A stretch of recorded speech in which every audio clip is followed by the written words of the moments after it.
Price of a Rose. Chapter 7. Hours turn into days and days turn into weeks, while weeks turn into a long 2 months of avoiding him. During that time, every night, Shane asks the same thing, if I love him. I respond with the same thing over and over, no. During those months, my brothers came twice at night to try to get in. The doors are locked regularly now, and my brothers were forced both times to leave. The second time, some spirits possessed suits of armor and told my brothers never to return. Since then, no one has tried to free me. My only companions are Ned and Fern, but they are rarely available, as the beast keeps them busy. I spend most of my days in my room reading a handful of books. All the dreams of the past have stopped, thankfully. I don't want them repeating. Today is different, though. Pulling out one of the books to read, I find a note inside. I lift it up, scanning through what it says. The end, it has a signature.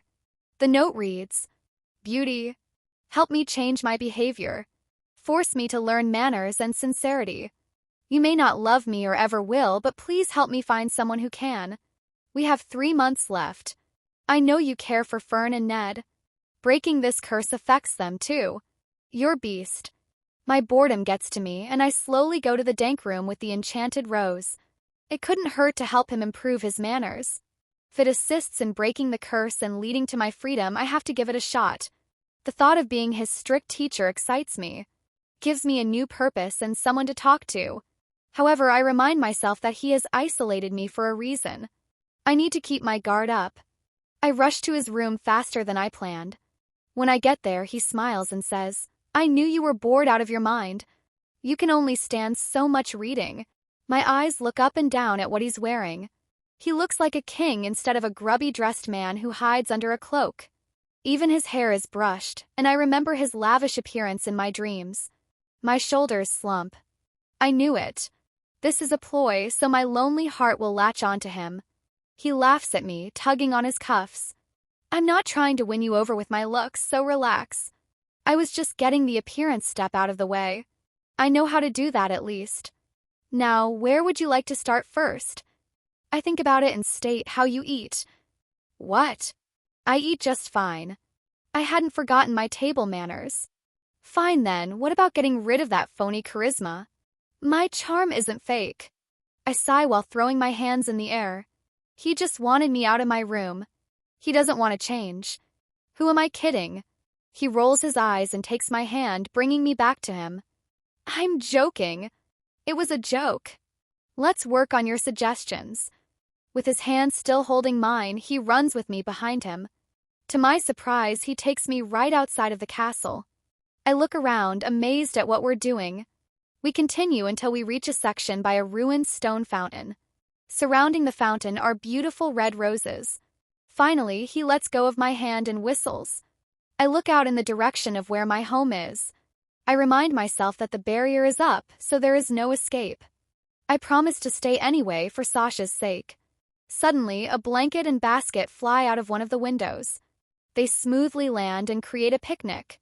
Though all the signs point to Shane trying to court me, I stay.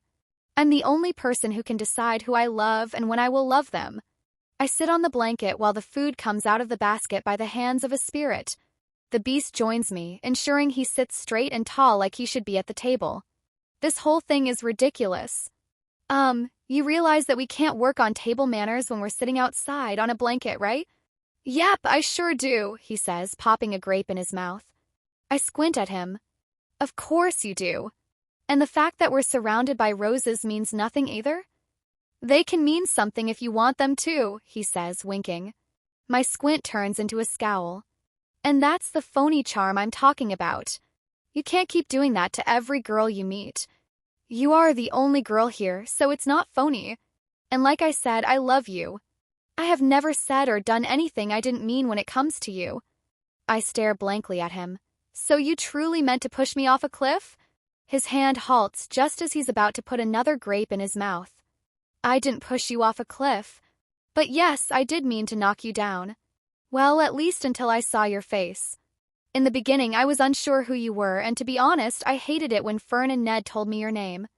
Then, when dinner came along, I didn't know how to respond or what to believe. I thought the creator was tricking me again. Oh, so you made me wait and wore a mask, making me hate you even more. Then you said a bunch of nonsense from the past to test me. Clearly, we have a lot to work on. Don't you know that you should never try it again when a girl doesn't respond well the first time, Beast? He moans and rests his cheek on his fist. You really don't know how hard I'm trying already. Just think about this. Have I yelled at you yet or given you a cold stare? No, I say, almost feeling like I'm lying to myself. Okay, now being called beauty is one thing, but if you're ever going to see me as anything different, you should start calling me by my name. Beast doesn't cut it. I almost choke on my food. Why do you think I call you that? I don't want to see you as anything different. His face scrunches like he ate something sour. Can tell that he is being truthful about refraining from anger. Knowing that I had this much effect on him, this should be more fun. As long as I am not the one who falls for him. When he composes himself, he says smoothly, Okay, I get your point about not wanting to fall in love with me, but can we at least define our relationship as something other than captor and prisoner? I give him a dazzling smile while leaning forward, which makes his face pink. Sure thing, my student. I'll be the teacher. He shakes off his disbelief and disappointment. Student and teacher. You don't like that one? Okay, then we can do servant and master. No, no, no. You are not referring to me as your servant. And I am not calling you my master. I smile. So back to Beauty and Beast then? He leans closer to me, studying my face. Then he leans back, mumbling something I can't make out.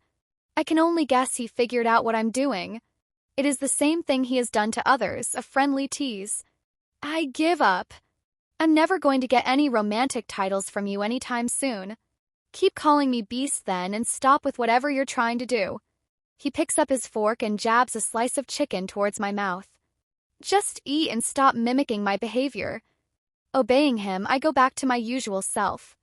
I take the fork away from him so he doesn't do any of that spoon feeding.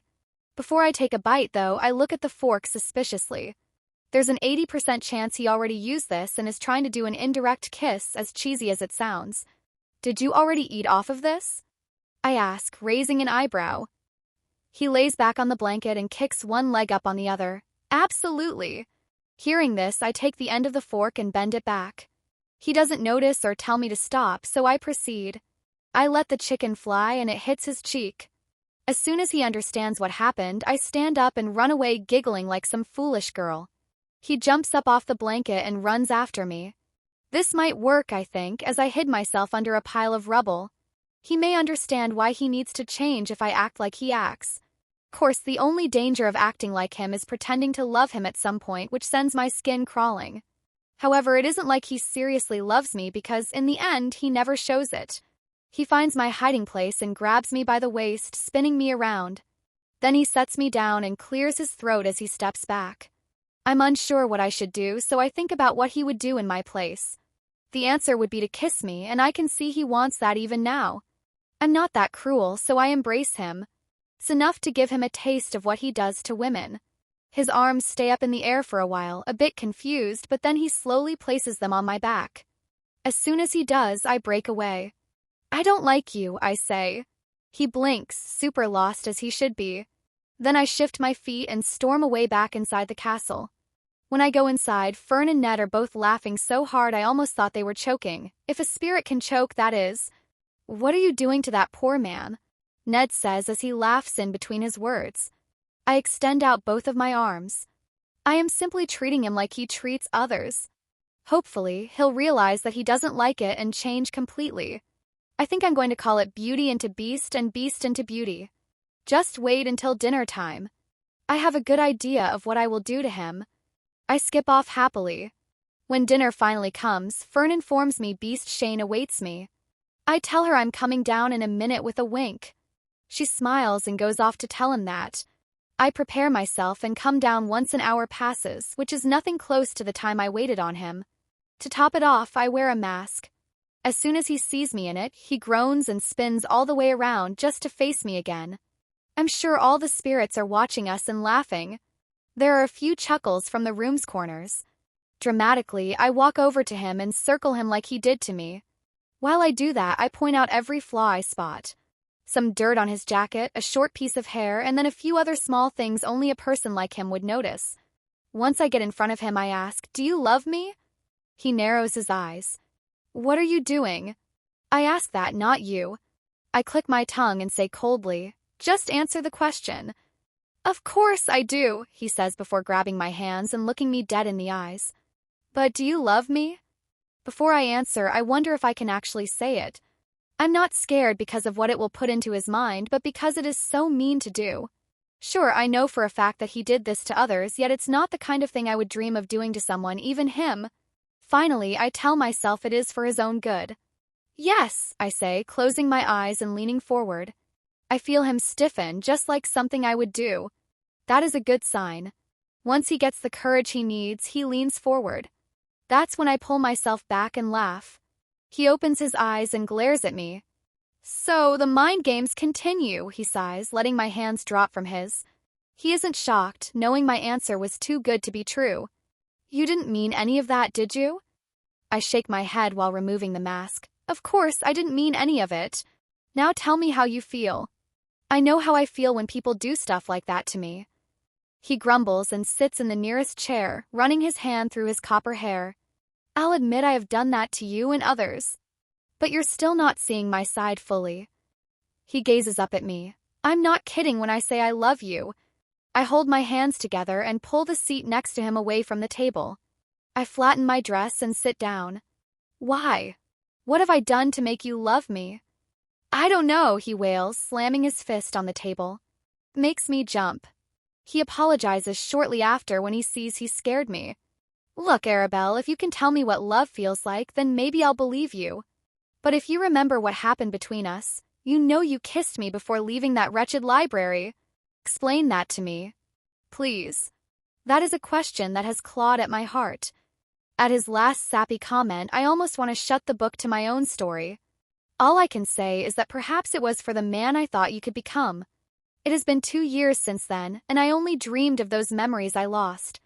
I don't remember what I was thinking. I was young and probably heartbroken because of you. Now that you've been taught your lesson, I'm going to bed. As I get up to leave, he takes my hand. He then pleads, let me prove it to you tomorrow night. I can be that man. We'll go dancing. Take a stroll. Look at the full moon. I will be human the whole night. I think about it. If I tell myself over and over again that Shane is a beast, he will remain that way in my mind. But of course, I'm still not stupid enough to fall for the person who has caused me so much trouble. I do wonder about it. How will he show me that he loves me? Love goes beyond physical attraction and should never be obsessive and controlling. It's not like I have much of a choice, I say. I did promise I would do whatever you asked for letting Sasha go. Shane releases my hand. I walk away, knowing neither of us knows how to feel about this new arrangement. If this is just a game, I won't allow myself to become his prey. Once I return to my room, I find Fern fluffing my pillows. She smiles at me and says nothing about dinner like a good friend. My expression tells it all. She probably watched it herself or heard rumors from the others. I get into my nightgown and flop onto the bed. My eyes stare up at the ceiling. Then they look down at Fern, who blows out some candles. I have stopped worrying about keeping the lights on, except one. Fern, what is love? I ask. She smiles thoughtfully. I thought you would have known with all those books you read. Don't they feature love? Many of them have some form of love within the plots, I guess. So, how can you tell if one character is in love with the other? I see what she is trying to say. They do things for each other. And sometimes they don't have to say anything at all. They just know it. So unless Shane shows me, his words could be meaningless. Fern suppresses some laughter. I arch an eyebrow. Seeing that she has been caught and must explain, she says, I doubt that is the case. As you heard at our little meeting, he told me long ago how he felt about you. I sit up, ready for her story. The dreams have helped a little, but most of it is still fuzzy. Plus, I need to hear what Shane said to someone else about me. It is more likely he would tell the truth to Fern than me. Just after the introductions were made and he decided you would stay, he pulled me aside and said he had his eye on you for his bride. First, I thought it was because you were pretty and played hard to get. But then he said something that blew me away. He told me that you reminded him of his mother. A woman who puts others in front of herself. He was impressed by how you were willing to be underdressed for your sisters and how you scolded him about judging people by appearances. Throughout the week, he had me watch you when he couldn't. When it was your turn to have a day with him, you fled from him repeatedly. However, I noted that you also carefully observed him over the week. I even spoke to you once about it, and you said he was surprisingly gentle and sweet to the kingdom's children. That is when I told you about what happened to his mother. What happened to his mother? I ask. I have only had 3 dreams, and all of them include him and me face to face, nothing else. Well, his mother married a man who sought rebellion. He was a threat to the peace we built. So, instead of marrying for love, she married to protect us from danger. She never gave him any rights to the crown and held off having a child. Eventually, she gave birth to Shane, but she died from a plague when he was 12. So his father was an evil man? I ask. She shakes her head. No, his father was a complicated and jealous man. I would not say he was inherently evil. In fact, he fell in love with Queen Vivian, and she returned his feelings later in their marriage.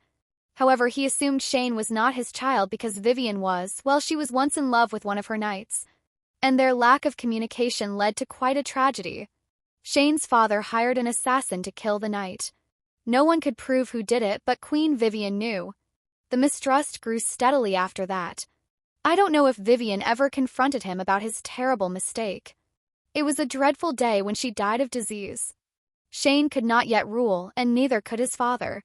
So, his father made Shane just as twisted as he was. He shaped the kingdom through Shane. And the rest of us slowly gave in as well. Anyway, after I told you that story, you said you understood where he was coming from and why he did what he did. You told me that you believed if he tried, he could become a great man despite his parents' legacy. You said he was still a mess, and you couldn't love him because you felt like a prisoner in the castle. I told you nothing of what he thought back then. I wish I did. I lie back down in bed, yawning. I guess some things never change. It's like we're on the same path yet again. I've noticed. Everyone has, which is why I hope he'll finally understand his mistake. She sighs. Guess we'll find out tomorrow.